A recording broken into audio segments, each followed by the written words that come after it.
Als Konstantin ein halbes Jahr alt war, flogen wir wieder über Jordanien nach Deutschland, um ihn taufen zu lassen. Die Reise verlief reibungslos, bis auf die Tatsache, dass Frank unsere Pässe im Hotel hatte liegen lassen.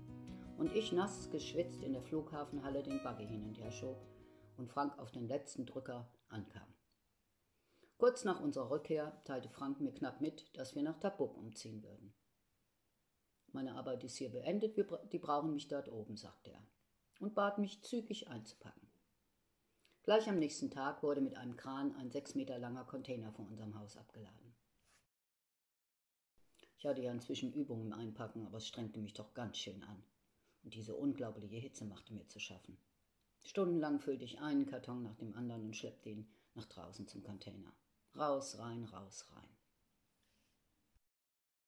Als mein Blick zufällig dabei auf das Thermometer fiel, das auf der Veranda hing, zeigte es 68 Grad. Könnt ihr euch das vorstellen? 68 Grad?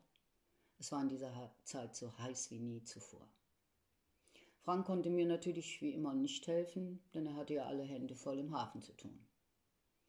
Aber nach einer Zeit hatte ich unseren Hausrat im Container verstaut. Und Frank schickte noch 2 Pakistani, die den Teppichboden reinigten. Und bald darauf saßen wir mit Kind und Kater im Auto auf dem Weg nach Tabuk. Als wir an den Roten Bergen vorbeifuhren, erfasste mich eine gewisse Wehmut.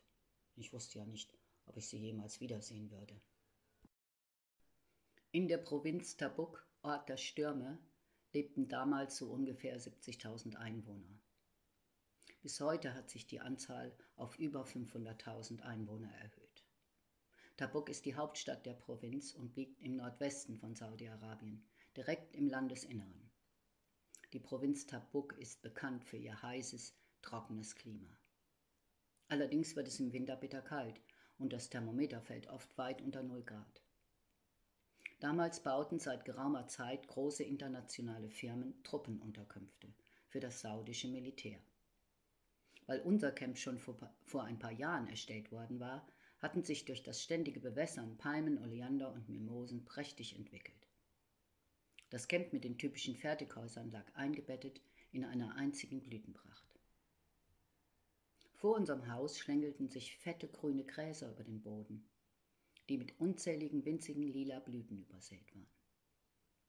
Und so wirkten die Häuser mit ihren Wegen und Straßen und den unzähligen Gewächsen wie eine kleine, verwunschene Märchenstadt auf mich.